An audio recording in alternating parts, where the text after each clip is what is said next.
Vamos lá, meus irmãos. Vamos lá, minhas irmãs. Começando aqui nosso segundo bloco do nosso 9º dia de aula de introdução ao Antigo Testamento 2. É a segunda parte da aula de hoje. Nossas aulas estão sendo gravadas. Já falamos sobre o profeta Miqueias, agora estamos falando sobre o profeta Naum, tá bom?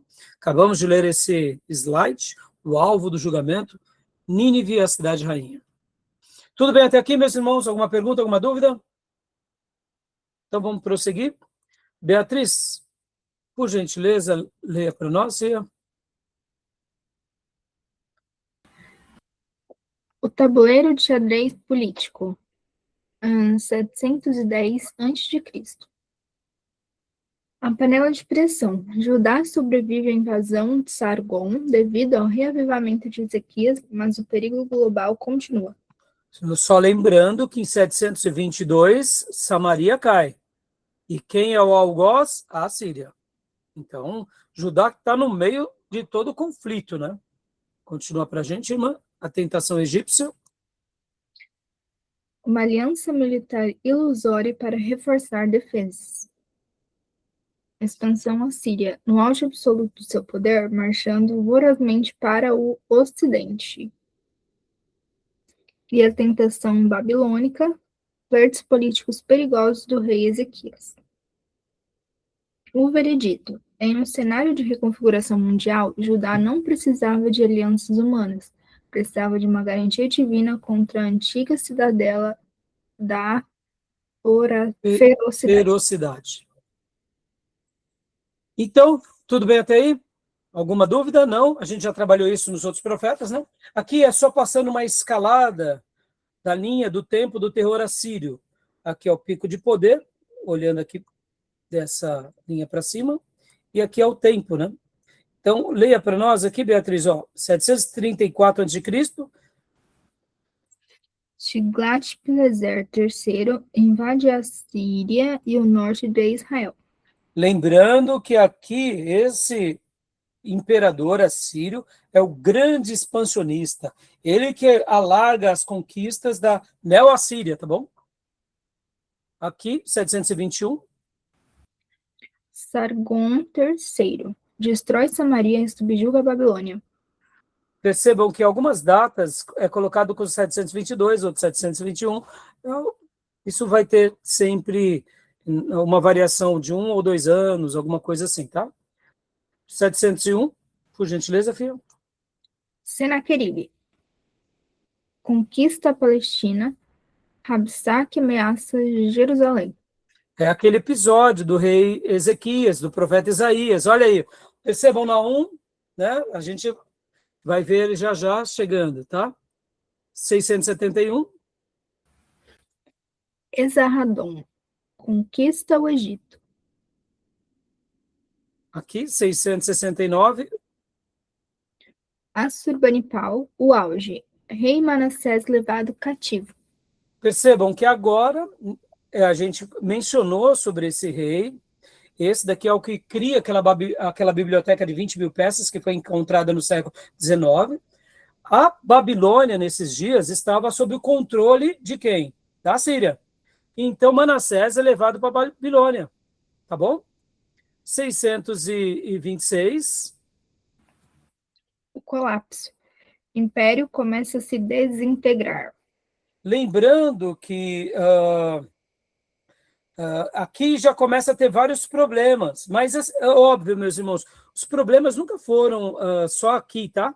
Lembrando que nos dias do profeta Jonas, eles também tiveram grandes problemas, só que depois eles se reerguem. Mas aqui em 626, começa realmente a ter, a Síria começa a passar por muitos problemas internos, que ela começa a perder aquele poder que tinha 100 anos antes, que tinha as grandes conquistas. E aí vem, então, 612 a.C., é a data onde, de fato, ela rui. Leia para nós, sim, por gentileza. A ruína. Nínive é totalmente destruída. 605 a.C., a aniquilação. Exército obliterado em Carquemes. Então, percebam que aqui, em 612, é quando ela é literalmente destruída. Por quem? Por Babilônia. E então, percebam que aqui a profecia de Naum se cumpre. Deus tinha dito que julgaria essa nação. E assim acontece. Tá bom, meus irmãos? Então, percebam como esse livro de Naum, ele é extraordinário, né? Tudo bem? Pode ler aqui para nós, Cia, por gentileza? A matriz diagnóstica, os dois profetas de Nínive. Livro de Jonas, livro de Naum. Livro de Jonatas, o foco, a misericórdia estendida. Livro de Naum, a misericórdia esgotada. Ou seja, meus irmãos, guardem isso. Percebam como Deus tem hora que nos dá chance e tem hora que ele só decreta a sentença. Foi assim com a tribo do norte ou não? Foi. Foi assim com a tribo do sul? Não. Foi. E assim foi também com Nínive e com as outras nações. Situação, pode ler para nós, Cia? Jonas, gentios desconhecedores da lei. E Naum, reincidentes na perversidade e violência. Ou seja, dá para ver que aquela conversão que atingiu essa geração não foi mais preservada 100 anos depois. Como a gente mostrou há pouco, se tudo indica, se estivermos correto, lembrando que Jonas prega aqui por volta de 765 a Nínive, e Naum é por volta aqui de 660, ou seja, 100 anos depois. Mas depois disso, 660, podem ver que vem a queda dela aqui, como nós vimos no slide anterior. Olha que interessante. 612 é a queda. Então, se ele prega em 660, é aqui, ó, por volta desse período. Logo no auge de Arsubanipal. Aqui no auge, Deus estava usando Naum, dizendo, essa cidade vai cair. E, de fato, cai em menos de 100 anos, né, 50 anos depois. Tá bom? Então, voltando, minha irmã, por gentileza, aqui, a mensagem. Jonas, prazo de 40 dias com chance de arrependimento. Naum, destruição detalhada sem data de validade. O resultado? Jonas, Nínive perdoada e preservada. Naum, Nínive obliterada da face da terra. Ou seja, aquela nação milenar, aquela civilização, guardem isso, meus irmãos, mais do que uma cultura, é uma civilização. O que é uma civilização? É um contexto maior, que envolve uma cultura que foi estabelecida durante séculos, costumes e práticas, educação, política, religião. Ali se cria uma civilização. Pode ver que nós somos uma civilização ocidental. Qual é a nossa história da civilização ocidental? Nossa história política e econômica, eu diria que e jurídica, ela deriva do quê? Das conquistas gregas e depois romanas. E depois de toda a construção judaica cristã. O que é o Ocidente, se não um conglomerado da cultura grega, ratificada pela cultura romana, pela religião judaica cristã e expandida em toda a Europa e todas as Américas? É a nossa civilização. Podem ver que nós, ocidentais, somos cristãos, temos uma tradição judaica, temos até a nossa legislação, ela é romana, com origem ali nos gregos, ou seja, percebam, o que somos hoje, brasileiros, pertencentes à civilização ocidental, que começa quando? Começa lá atrás, séculos atrás, mais de hoje, como cristãos, há 2000 anos, mas o Império Romano está antes. Então, percebam como uma coisa se mistura a outra, e aí cria-se uma civilização. Deus estava decretando, obliterando, Nínive será destruída. E foi. Pode ver que ela virou um monte de cinzas. Então, leia para nós aqui, Fia, o último bloco. Não há dúvida de que esse é o livro que Jonas gostaria de ter escrito. Jonas 4:2. A retomada da antiga violência apenas intensificou o peso do castigo. Ah, Jonas. Ele queria ser esse profeta, mas não foi. A missão dele era outra. Ai. Legal, né, irmãos? Tá bom? Tudo bem até aí, meus irmãos? Então, Bia, leia para nós, por gentileza, agora a Anatomia do Julgamento Divino, o esboço de Naum. Aqui é um breve esboço citado pelo Stanley Ellinson. Pilar 1, capítulo 1. O julgamento declarado. A apresentação do juiz, a dualidade do Deus que se vinga e do Deus que é refúgio. O decreto formal de ruína contra o ilustre rei. Pilar 2, capítulo 2. O julgamento descrito. A mecânica da queda, a visão profética detalhada do cerco dos muros caindo, da pilhagem e da demolição final do covil de leões. Pilar 3, capítulo 3. O julgamento merecido. A evidência dos crimes. A carnificina histórica, a prostituição política, a arrogância de não aprender com a história de outras nações. Ou seja, meus irmãos, não há império que não caia, tá? Alguns impérios Deus permite que eles sejam longevos e até milenares. Uma coisa a gente pode aprender com eles. Se eles não caíram, é porque o tecido social deles ainda foi preservado. Não querendo dizer que eles são perfeitos, tá bom? Mas dá para ver que, pelo menos, eles preservam de alguns valores. E por isso Deus não os dizima da história. Mas a maioria das nações e civilizações que se levantaram, inclusive, contra Deus, começando com o povo de Deus, foram muitas vezes destruídos. Tá bom? É uma mensagem dura para nós, né?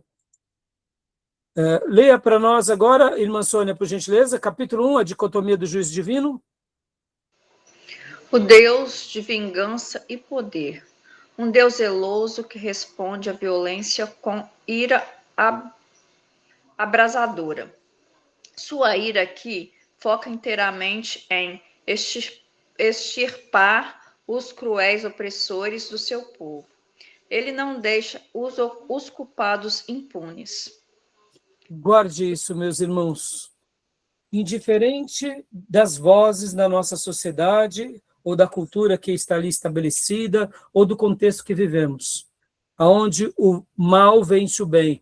Guardem isso no coração de vocês. O nosso Deus, Criador do céu e da terra, sempre fará com que os maus paguem.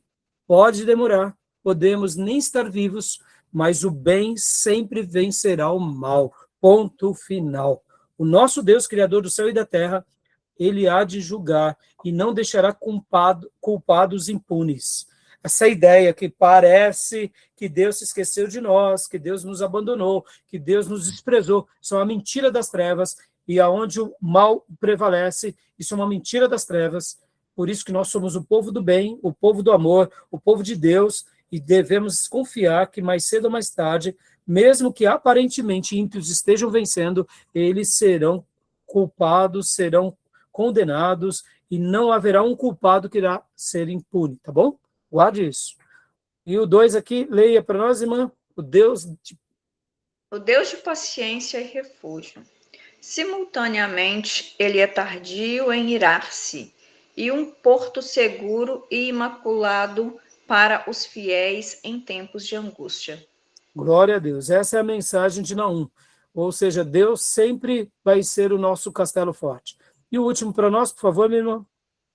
Atenção resolvida. A vingança de Deus contra a injustiça sistêmica de Nínive.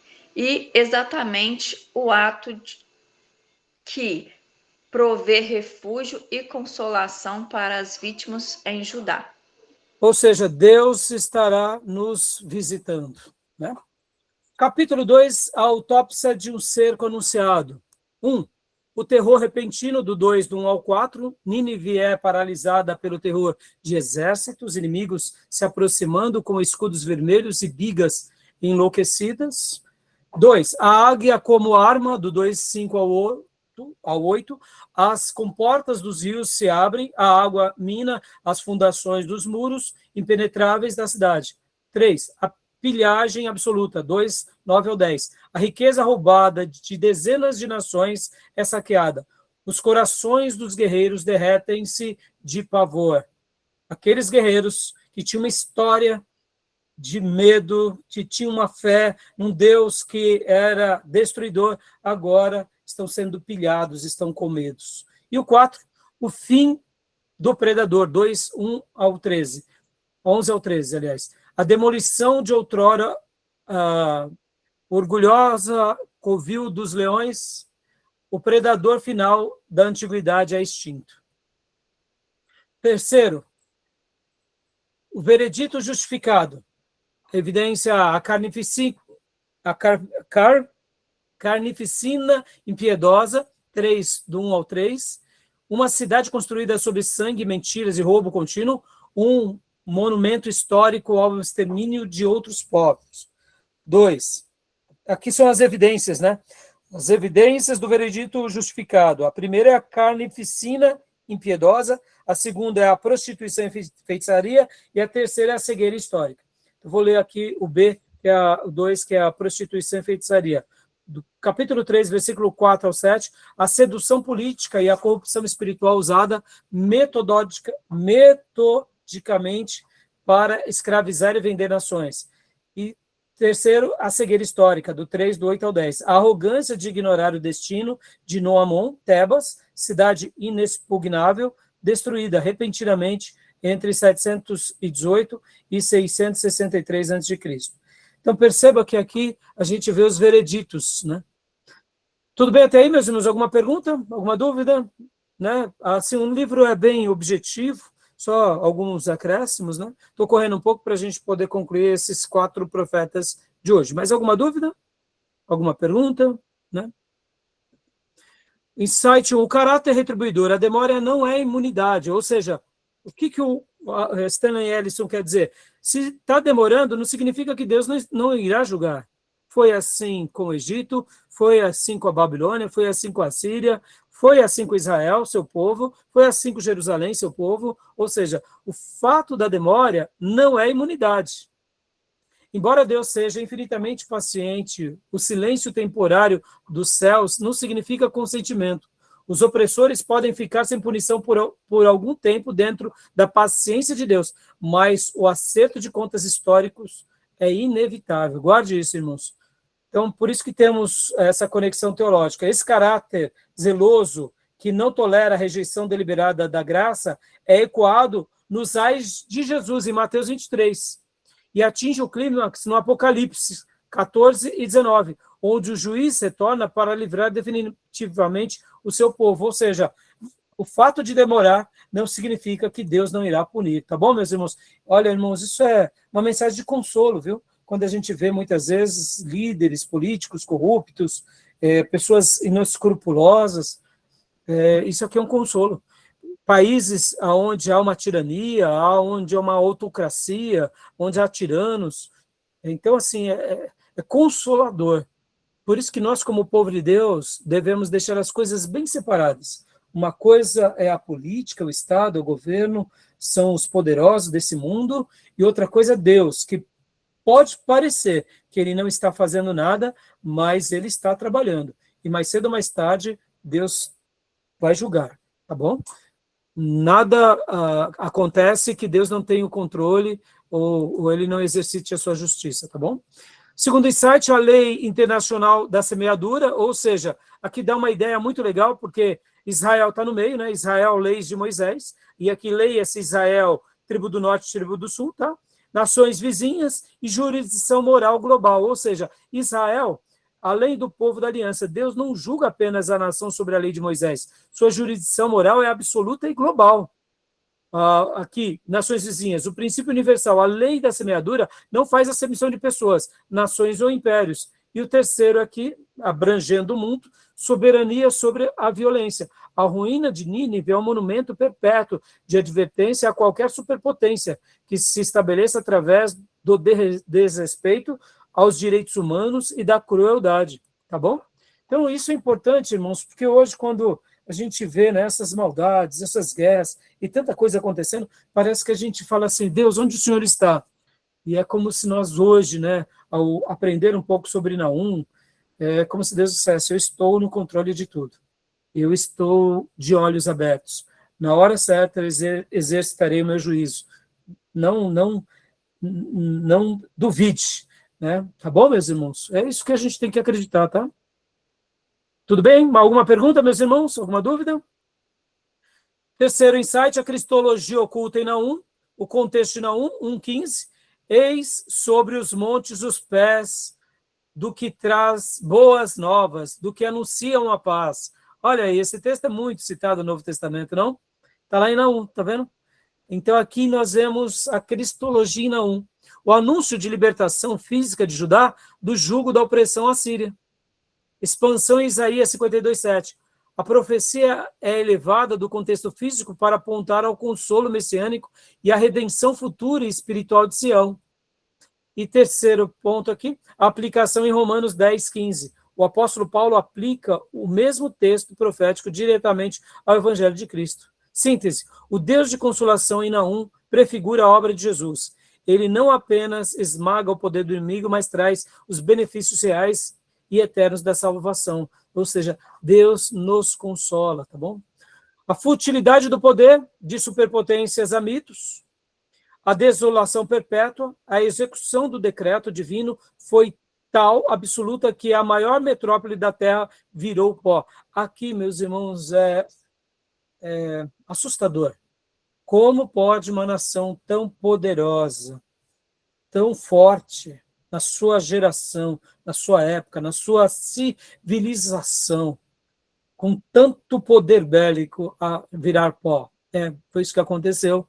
E por séculos, irmãos, guardem isso. Ela cai, né, como vimos aqui, em 600 e... Deixa eu ver aqui, só reprisar. 600... deixa eu voltar aqui os slides. 600 e... Deixa eu ver...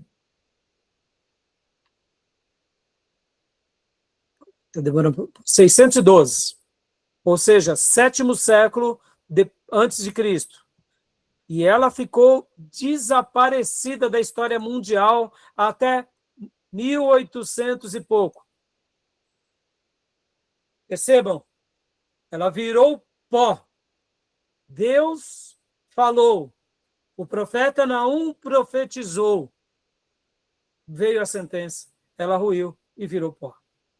Isso daqui nos faz temer, hein, irmãos? Podem ver que Deus, ele julga o seu povo, as nações, nada passa desapercebido aos olhos do Senhor, tá bom? Apagada da história, Alexandre o Grande marchou sobre a cidade em 331 a.C., sem notar que havia uma civilização ali. Interessante, não? Ele não viu uma civilização ali, porque 331 foi praticamente 300 anos depois, 612 ela cai. Mas Alexandre, quando passou por ali, só tinha pó nos seus anos. Pastor, mas 300 anos acontece muita coisa, irmãos. Em 20 anos, uma floresta nasce. Aí, a floresta ela vai dando os seus efeitos, né? Regiões ainda mais desérticas, temos os ventos, as areias, e assim é a história da Mesopotâmia, tá bom? Por milênios, Nínive foi considerada apenas uma lenda. Aqui, ó, o desenterrar, confirmada a redescoberta sobre as areias apenas em 1842. Eu estava esquecendo essa data. 1842, pelos arqueólogos Layard e Botta. Meus irmãos, muitas coisas que foram descobertas aqui no século XIX, por exemplo, tem lugares, na aula de arqueologia a gente trabalha bastante isso, tinham montanhas, por exemplo, que falavam assim, aquelas tribos que viviam ali em certas regiões, aqui na região da Suméria, ou da Mesopotâmia, falava assim, ó, no passado dizem que ali, por aqui era um reino, mas era um monte de areia. Aí, por causa dessas informações e tradições, os arqueólogos começaram a desenterrar aqueles montes e descobriram castelos gigantes, ou melhor, ruínas de castelos. Então, percebam, a palavra de Deus se cumpre, tá bom? A glória humana e o poderio militar construídos em oposição a Deus não deixaram o legado, tornaram-se apenas areia e silêncio. Tá bom, meus irmãos? Assim terminamos Naum. Tá bom? Alguma pergunta? Alguma dúvida? Legal, não, irmãos? Mais um profeta. Querem tirar alguma dúvida? Não? Então vamos para os dois últimos livros. Abacuque agora. Abacuque. Vamos falar agora sobre Abacuque. Livro do profeta Abacuque. Deixa eu abrir para vocês o slide.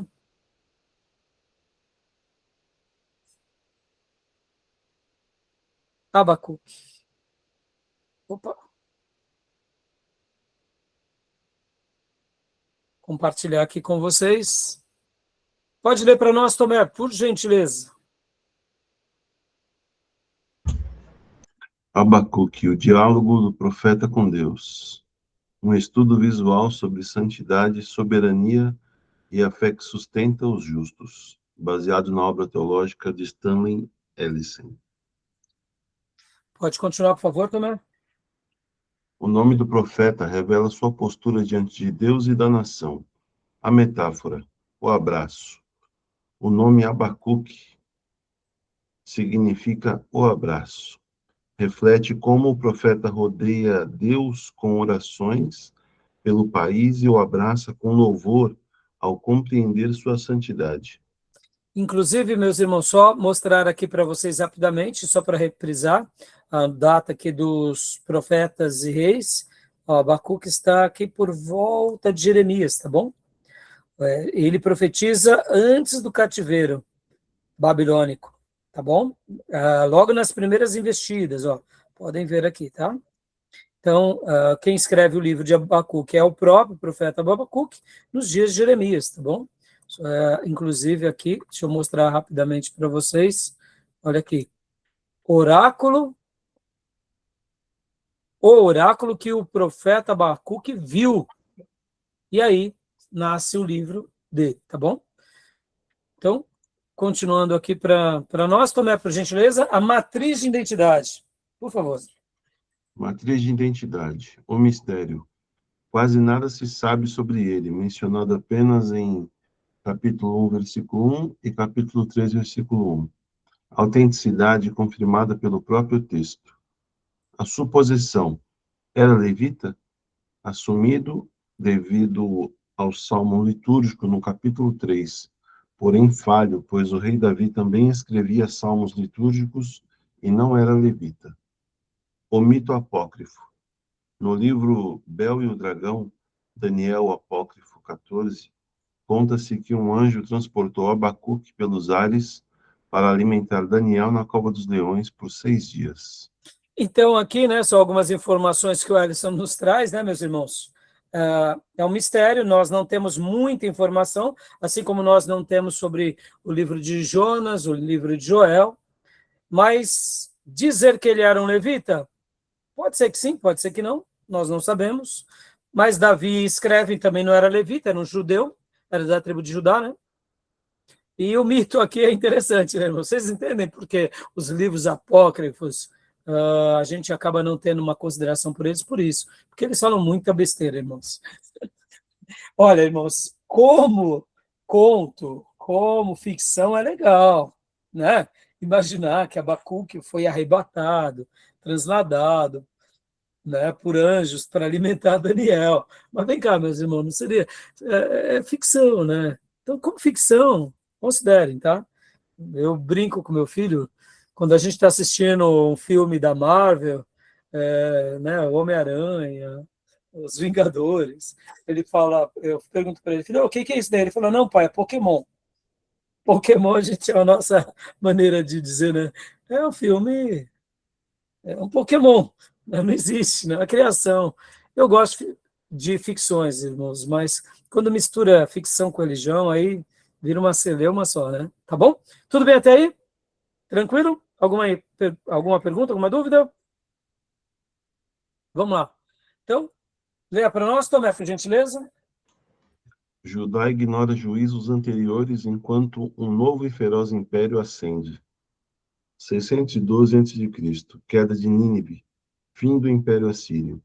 609 a.C., morte do rei Josias, fim abrupto da efêmera reforma religiosa e início do iníquo reinado de Joaquim. As sementes da corrupção dão fruto rápido. 607 a.C.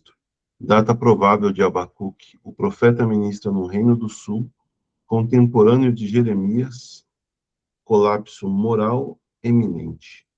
605 a.C., Batalha de Carquemis, exército egípcio derrotado, Nabucodonosor e a Babilônia, caldeus em ascensão, total e imbatível. E é aqui que surge a primeira deportação, né, meus irmãos? Lembram? Agora, olha só que interessante, meus irmãos. Cai a Nínive, né? Capital síria. Aqui morre Josias. Temos ainda o sumo sacerdote Joiada, que foi fundamental nas reformas, mas percebam-se que Judá vivia um mix de uma reforma religiosa, mas não de todo o coração, porque pouco tempo depois vem aqui o profeta Abacuque e joga uma pá de cal sobre eles. Lembrando que aqui, nesse período todo, aqui nós vamos ter o profeta Jeremias pregando. E como Judá se comporta?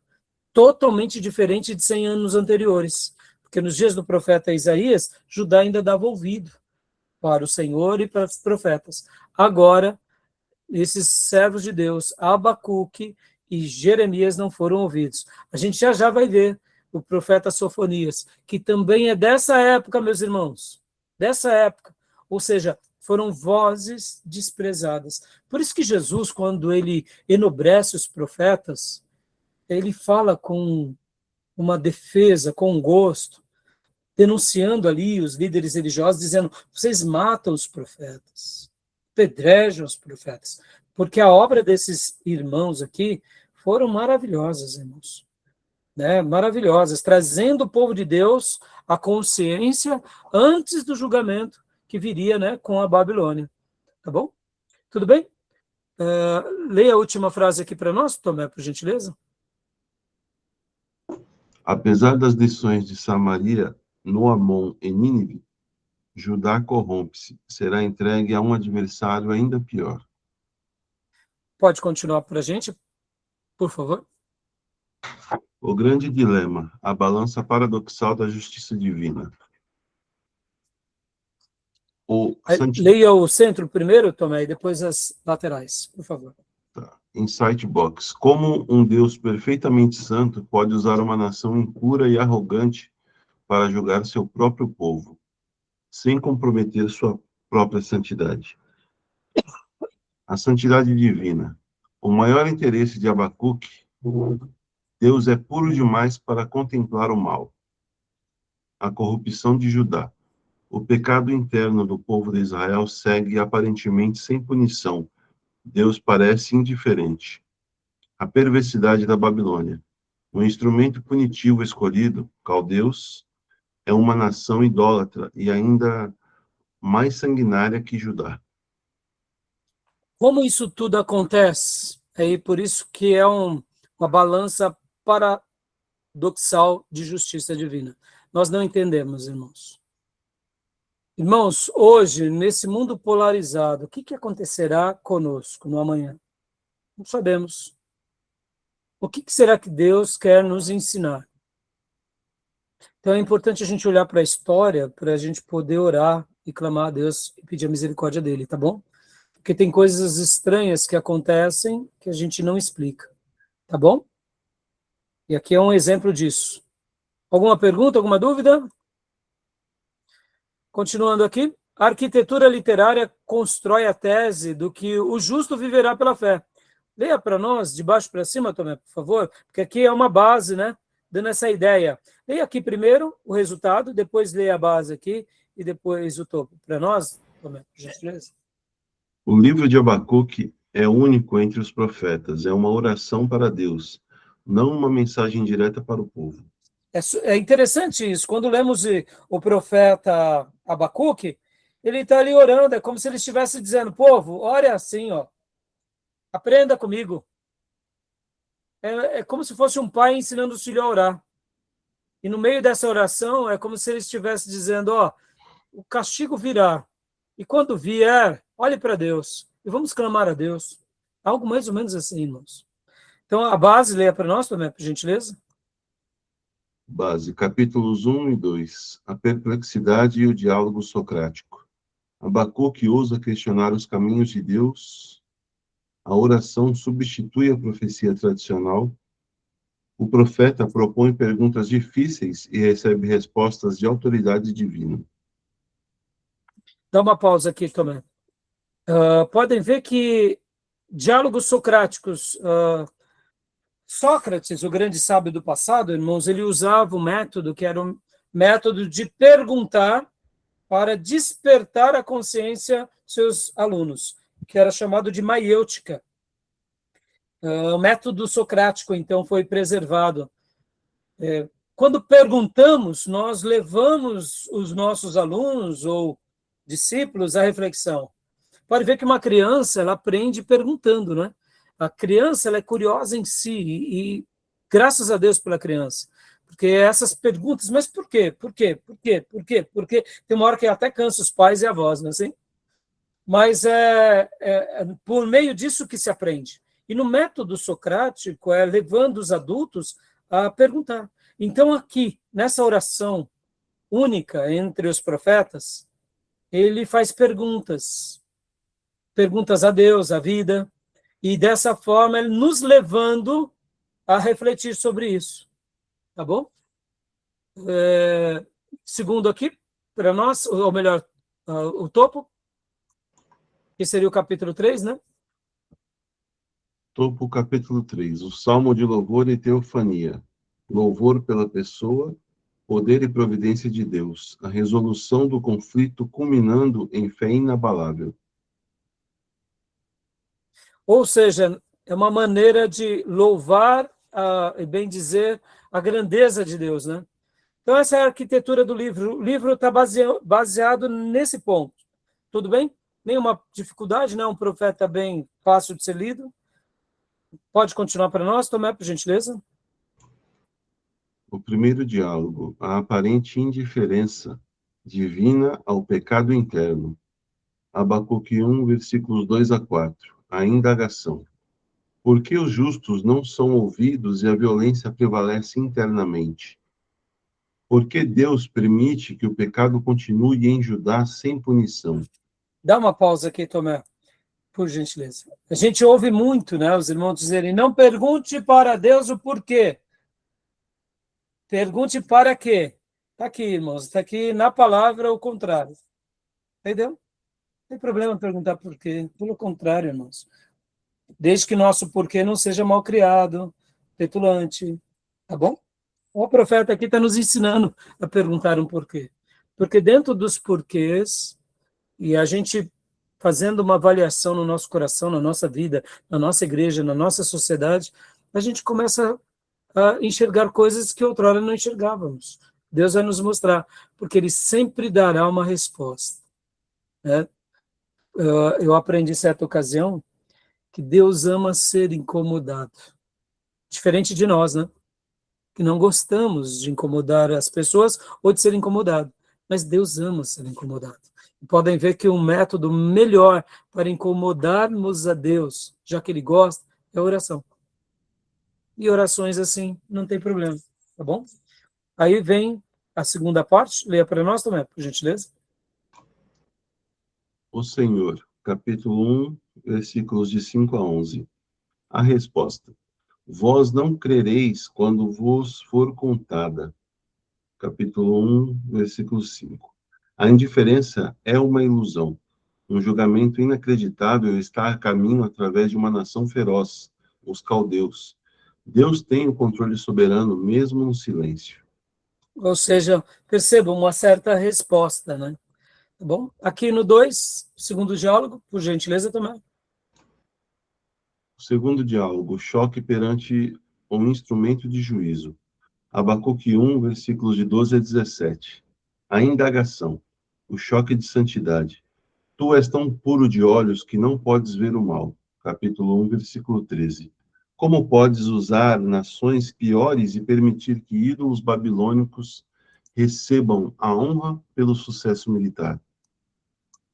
o Senhor, capítulo 2, versículos de 1 a 20. A resposta: a soberania absoluta. A Babilônia é um vaso de ira, que também será julgada no futuro por sua soberba, idolatria e violência. O justo, porém, encontrará o refúgio na fé.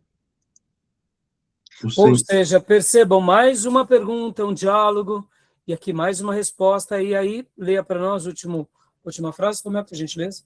O Senhor está no seu santo templo, cale-se diante dele toda a terra. Capítulo 2, versículo 20.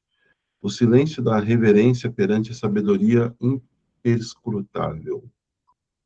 Glória a Deus. Tá bom, meus irmãos? Alguma pergunta até aí? Continuando aqui. Tomé, dê uma pausa agora. Diegão, leia para nós, por favor, filho. A lei inexorável do juízo sobre os impérios violentos. Abacuque segue logicamente o livro de Naum. Deus recruta impérios como instrumentos disciplinares, mas jamais tolera ou aprova sua violência e conduta sanguinária. O inimigo. Fazendo Naum. Agora um paralelo entre Naum e Abacuque, né? Pode ler para nós, por favor? O inimigo. Naum, Nínive, Assíria, ameaça do norte. Abacuque, Babilônia, Caldeus, ameaça do leste. O instrumento. Naum, destruidor do reino do norte, Israel. Abacuque, destruidor do reino do sul. O veredito divino. Naum, julgada e aniquilada por sua crueldade implacável. Abacuque, escolhida como punição, mas inevitavelmente condenada por sua soberba e idolatria. Irmãos, parece bobeira, mas eu não me canso de dizer. Judá tinha visto sua irmã Samaria cair. E os profetas estavam dizendo, vocês vão cair. E eles não davam ouvido. Essa dureza de coração me assusta, irmãos, me assusta. Me assusta porque o ser humano ele tem uma tendência de ter uma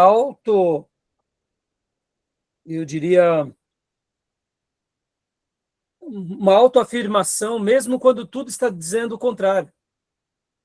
Deus está sinalizando, Deus está evidenciando, e as pessoas estão fazendo declarações em nome de Deus, decretando fé estúpida diante de um quadro horroroso. Qualquer semelhança é mera coincidência com os nossos dias, irmãos. Cuidado, tá bom? Continuando aqui. Pode ler para nós, Diegão?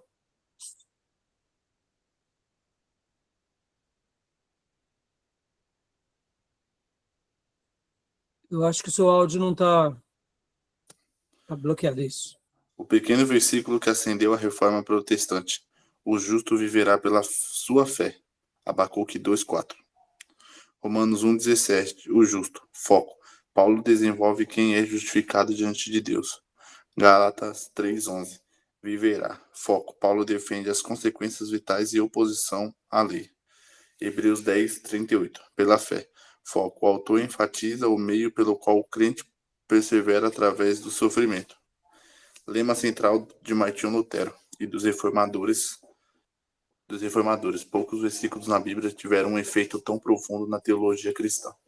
Nós, protestantes, igreja evangélica que nasce da reforma, foi profundamente abençoado por esse texto e pelo resgate dessa verdade proferida, pregada por Abacuque e fundamentada com os apóstolos Paulo e o escritor de Hebreus.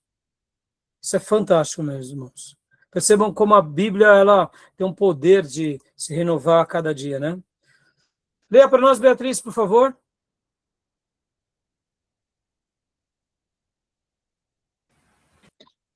Ecos da era messiânica, a glória futura e o silêncio cósmico. A glória universal, Abacuque 2:14. A terra se encherá do conhecimento da glória do Senhor. Um acréscimo direto a Isaías 11:9. Cria um contraste absoluto enquanto os impérios derramam sangue por uma glória temporal e passageira, a verdadeira glória divina, onde oculta, encherá a terra de forma universal. O silêncio majestoso, Abacuque 2:20, cala-se diante dele toda a terra. Conecta-se diretamente com Sofonias 1:7, Zacarias 2:13 e Apocalipse 8:1. Prefigura o profundo silêncio no céu antes do derramar final da justiça e da ira divina no santuário de Deus.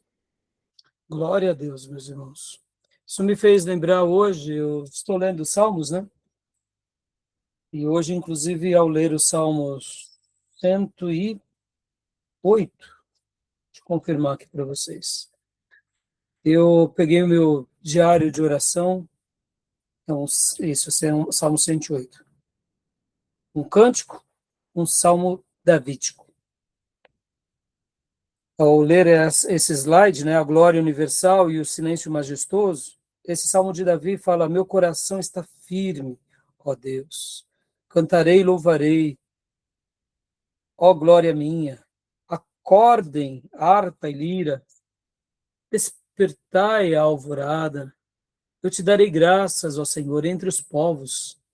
Cantarei louvor entre as nações, porque o teu amor leal se eleva muito acima dos céus e a sua fidelidade alcança as nuvens. Se exaltado, ó Deus, acima dos céus, estenda-se a sua glória sobre toda a terra. E aí Davi continua falando, e depois ele cita sobre Edom, cita sobre... ali também fala um pouco sobre algumas terras, né? Moabe, Efraim, Manassés, vai citando seu povo e as outras nações. E por último ele conclui, né? Dizendo: ajuda-nos, Senhor, porque olha como ele conclui: dá-nos ajuda contra os adversários, pois inútil é o socorro do homem, contra Deus conquistaremos a vitória, e ele pisará os nossos adversários. E enquanto eu refletia hoje na minha devocional, né, sobre esse salmo, escrevi, né, inclusive no meu diário, falei: Deus, obrigado por Davi. Davi tinha uma visão de Deus reinando sobre a terra naqueles dias, meus irmãos, em que o mundo era limitado, né, nas suas fronteiras. A fé de Davi era uma fé tão grande que hoje, quando conhecemos um pouco melhor sobre o mundo, o espaço, temos a história, né, a história da nossa civilização, que está baseada no cristianismo e no judaísmo. Mas Davi não, meus irmãos. Davi era uma pessoa ali que vivia nos seus guetos, né? Possivelmente, quando ele escreve esse texto ele escreve depois que já era rei, a maneira que ele descreve.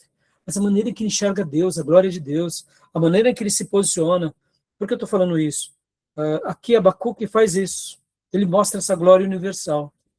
Quando a tribo eleita está prestes a ruir. E ele ainda dá esse silêncio majestoso, mostrando: olha, Deus é Deus, sobretudo. Então, assim, esses grandes servos de Deus nos enchem de esperança, né? Porque tem hora que a gente, né, é muito pequenininho, né, perto deles. Então, Abacuque, imagine, escrever essa obra mostrando a glória de Deus, essa era messiânica, a glória futura. Tudo que nós conhecemos, né, depois do cristianismo, para nós fica muito fácil dizer. Mas e eles naqueles dias, né? Interessante, né? Tá bom? Então eu fiz essa citação porque eu me lembrei. Tá bom? Alguma pergunta, alguma dúvida, meus irmãos? Não? Já estamos quase encerrando, tá? O cântico da providência, resposta final à grandeza de Deus. Louvor pela pessoa, 3, 1 e 2. Capítulo 3, versículo 1 e 2. A oração suprema por um avivamento disciplinar. Aviva, ó Senhor, a tua obra no meio dos anos. Na ira, lembra-te da misericórdia. O profeta aceita o juízo, mas clama pela misericórdia. Louvor pelo poder, capítulo 3, versículo 3 a 16. A majestosa teofania militante. Deus é descrito vindo em glória esmagadora, destruindo magistralmente o perverso e livrando magnificamente o justo. A ansiedade divina executando justiça.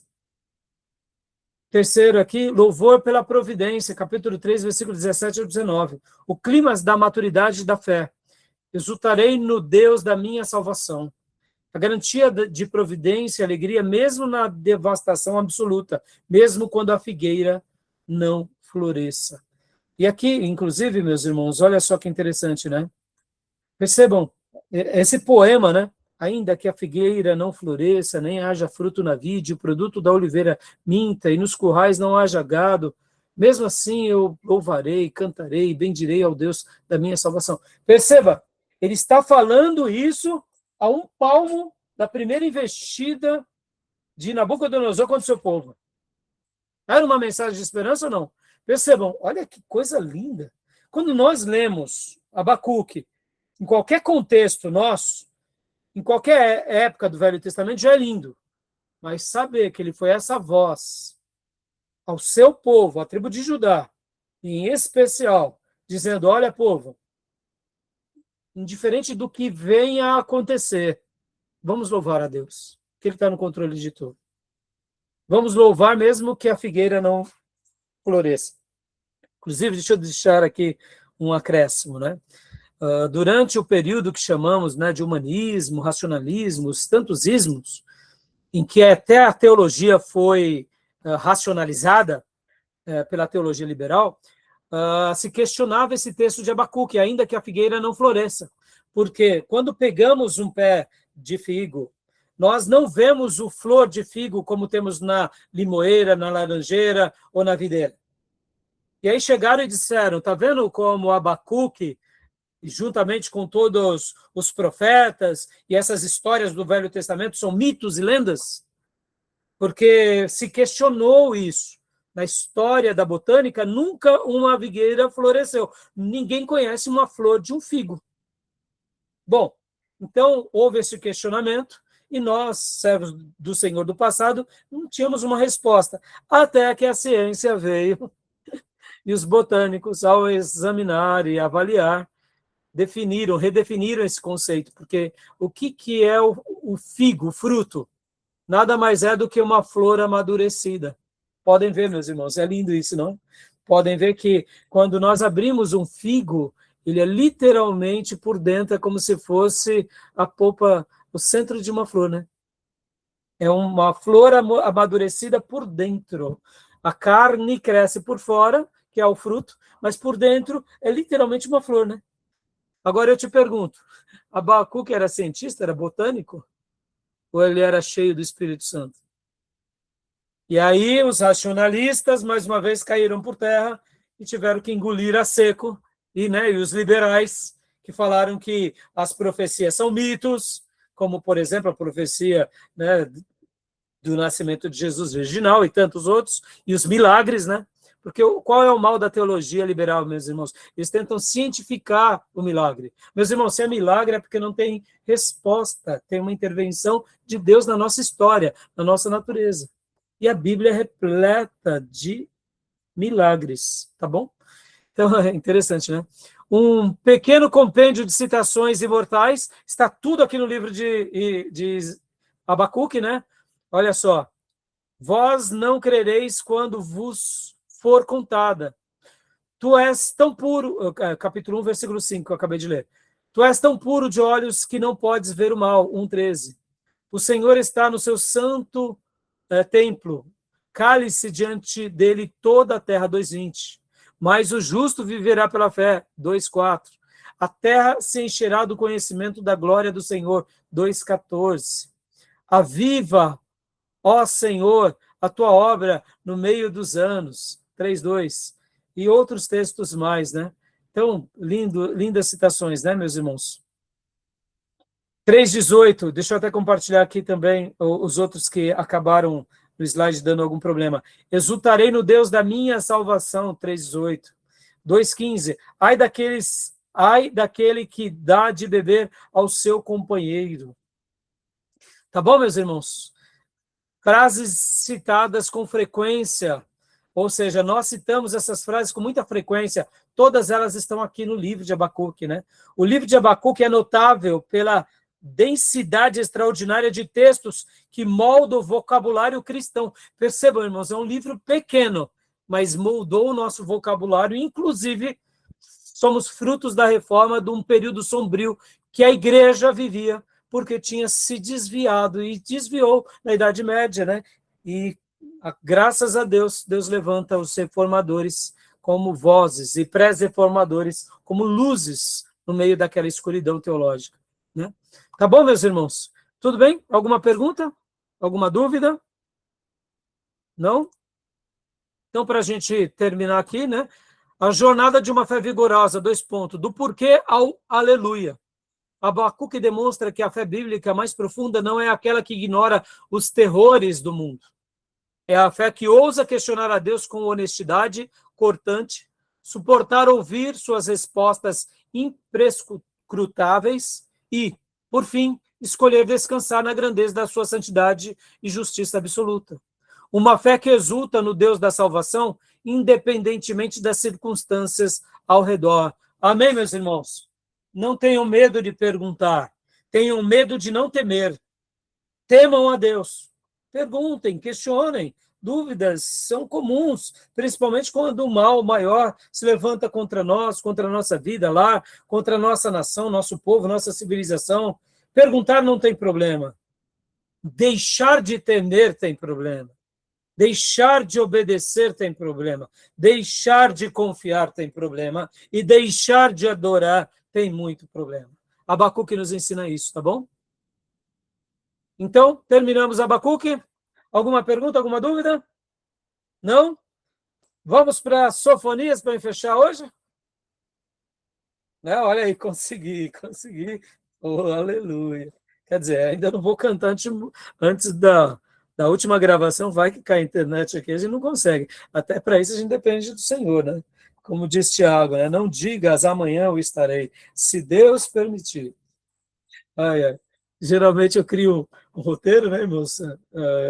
São tantos assuntos. Só para vocês terem uma ideia, irmãos, assim, muitos professores que dão o Velho Testamento e o Novo Testamento, eles não conseguem dar todos os profetas, tá? Então, quando eu, muitas vezes, não consigo dar um, fico feliz, viu? Porque tem professores que muitas vezes não conseguem sair de alguns. Mas não é porque também é demérito. Muitas vezes os pastores e professores, eles são tão profundos no livro, que é uma judiação eles resumirem aquela obra, entendeu? Então, cada um tem um jeito, né? um DNA, tá bom? Então, vamos para o último bloco? Podemos encerrar? Alguma pergunta sobre Abacuque? Não? Vou fechar aqui a gravação e vamos para o último bloco.